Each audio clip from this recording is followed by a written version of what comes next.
Dot Solutions. Add-on Desire. Hello viewers, welcome to Dot Solution Daily Current Affairs. I'm Lokesh Pengonda. This session designed for aspirants who are preparing for banking, groups and such other competitive examinations. We cover news articles from both the Hindu and the Indian Express. Make use of this session. Our first article. For the first time after the reorganization of the state of Jammu and Kashmir, the Prime Minister has met top leaders of Jammu and Kashmir. So, in this meeting, the Prime Minister has stated that elections will be taking place in the Union Territory of Jammu and Kashmir and later full statehood would also be restored. This is a significant development considering the fact that Union Territory of Jammu and Kashmir as of now has no assembly. So, the Prime Minister in this meeting has stated that election will be taking place and an assembly of this Union Territory would be coming forward. So, this is a significant development. We'll see how it is a significant development by understanding a brief background about the Jammu and Kashmir.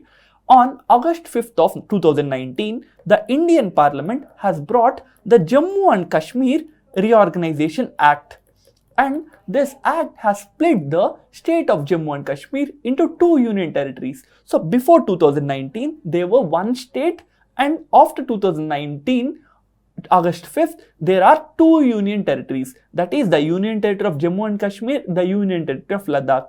And there is one important provision that you need to remember, that both these union territories were given no assembly. That means the union government through its own representative, that is the Lieutenant Governor, will administer these union territories. And now the Prime Minister is stating that assembly would be coming and election would also take place for the Jammu and Kashmir Union Territory. So this is why it is a significant development. Now we'll see how many union territories and states are there in India. India as of today has 28 states and 8 union territories. These 8 union territories are Union Territory of Jammu and Kashmir, Union Territory of Ladakh, Union Territory of Chandigarh, Union Territory of Delhi, Andaman and Nicobar Islands Union Territory, Puducherry Union Territory, Lakshadweep Union Territory, and the Union Territory of Daman and Diu and Dadra and Nagar Haveli. So, we have as of now 8 union territories, and there is a union territory called as the Diu and Daman and Dadra and Nagar Haveli. Earlier, that is just 1 year earlier, this one union territory was 2 union territories. So there was a union territory called as Daman and Diu, and there was a union territory of Dadra and Nagar Haveli. But the Union Parliament has brought this together and made it into one union territory. Next, we have an article where the farmer associations in India will observe the June 26th as Save Agriculture and Save Democracy Day. So we'll see why the farmer associations want to observe the June 26th of this year as Save Agriculture and Save Democracy Day. June 26th will be the 7th month anniversary of the starting of agitation by the farmers' unions. Last year, the Union Parliament has brought 3 laws which are planning to reform the agriculture. But the farmer associations say that these reform laws would corporatize the Indian agriculture and it would negatively impact the farmers in the country. So they have been agitating against these 3 laws brought by the parliament from last 7 months. So that is why they want to observe June 26th as Save Agriculture Day. And on the June 26th, it will be the 46th year of the national emergency's imposition. That's why they want to observe the same day as Save Democracy Day as well. Now we'll see regarding the 46th year of the emergency imposition. In the year 1975, Mrs. Indira Gandhi led government has asked the then President of India, Mr. Fakhruddin Ali Ahmad, to impose the national emergency. Now we'll see what is this national emergency. To protect the sovereignty and territory of India, the Constitution has brought an article called as Article number 352, And Article number 352 allows the president to impose the national emergency in 3 cases. First is when there is a war. Second is when there is external aggression. And next is when there is internal disturbance. When there is internal disturbance. So the original constitution stated that if there is a war, if there is an external aggression, and if there is internal disturbance, the president can impose the national emergency on the advice of the union government. And in the year 1975, when Mrs. Indira Gandhi's election to the Lok Sabha was nullified by the Allahabad High Court, Mrs. Indira Gandhi has asked the President Mr. Fakhruddin Ali to impose the national emergency under the internal disturbance. So, she has asked President to impose the emergency based on internal disturbance. And when the emergency was imposed, thousands of people were arrested. This include not only general people but also political leaders, and the freedom of the people and the freedom of the press were heavily restrained. And all these reasons have led to the title of the death of democracy. So all these are called as the death of democracy because the imposition of the emergency was misused by Mrs. Indira Gandhi. And that's why the farmers, to observe this date as the 46th year of emergency, is planning to bring this Save Democracy Day as well. Next, we have an article which is talking about the SCO meeting. Already in this week, we have seen how SCO is an intergovernmental body of 8 countries and how this year it is meeting in Dushanbe, which is the capital of Tajikistan. And in this meeting, the Indian National Security Advisor, Mr. Ajit Doval, has proposed action against the Lashkar-e-Taiba and Jaish-e-Mohammed, which are terrorist organizations based in the country of Pakistan. And apart from proposing action on these 2 terrorist organizations, he have stated that India's connectivity plans such as the Chabahar port and INSTC will lead to more economic growth and will lead to more interconnection between the member countries of this region. So we'll see about the Chabahar project and the INSTC. In the image, you can see how if you want to send some goods from Mumbai to St. Petersburg or Moscow, earlier you have to use the Suez Canal route. So if you want to send some goods from India to Russia, earlier a longer route through the Suez Canal was used, and this route would be nearly 12,000 kilometers, and it would take 40 days to transport some goods from Mumbai to Moscow or St. Petersburg. And the INSTC, which stands for International North-South Transport Corridor, brings new route. So earlier we have seen how there was this long route. Now there is the short route from India to Iran, Iran to Azerbaijan, and Azerbaijan to Russia. This short route project is termed as the North-South Transport Corridor project, and this travel will only take place 25 days and it would be just 7,200 kilometers long. So you are saving nearly 15 days travel and you are saving nearly 5,000 kilometers travel. So by bringing in a new project that will be able to transport goods from India to Russia at a very shorter period of time, would be saving money, would be saving fuel, would also save time to transport the same good. This is the INSTC project, and the International North-South Transport Project was first brought in the year 2000, and the major countries participating in this project are India, Iran, Azerbaijan and Russia.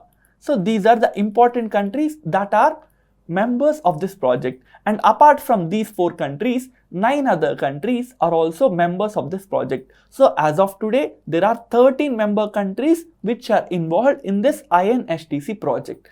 Now we'll see about the Chabahar project. You can see India is near to the country of Afghanistan, and if you want to transport some goods from India to Afghanistan, these goods have to travel from Pakistan, because Pakistan has occupied some parts of the northwestern Jammu and Kashmir. So there is no direct link between India and Afghanistan as of now. So to transport some goods, you have to transport goods to Pakistan and it have to travel to Afghanistan. But due to mutual differences and due to the tendency of Pakistani government, Pakistan is not allowing the transport of goods from India to Afghanistan. So to overcome this obstacle, the Indian government has signed an agreement with the Iran,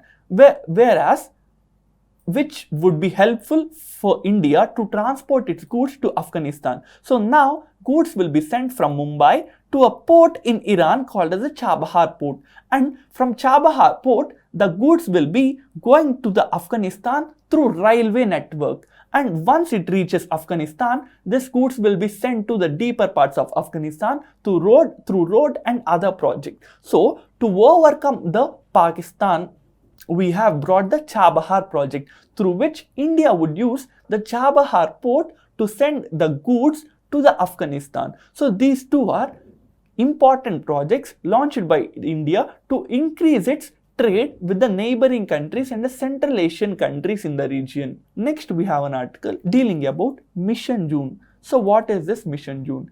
The Uttar Pradesh state government has brought the project called as Mission June, where the objective is to vaccinate 1 crore people within 1 month, that will be June. So vaccinating 1 crore people in the month of June in Uttar Pradesh will be the objective of the Mission June.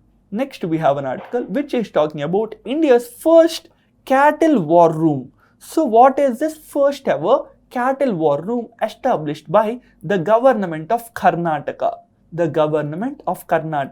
This week, the Karnataka state government has brought this cattle war room, which would be used by the authorities as to help the dairy farmers, and cattle breeders, so as to increase their efficiency, increase their productivity and increase their profit. So to improve the efficiency, to improve the productivity of cattle farmers and cattle breeders, the Karnataka state government has launched the first ever cattle war room. This is started in Bengaluru, which is the capital of Karnataka. Next, we have an article where the Reliance Industries have stated that it would invest 75,000 crores in new energy. So what is this new energy? Traditionally, to produce electricity or to generate electricity, thermal power plants or hydroelectricity projects would be constructed.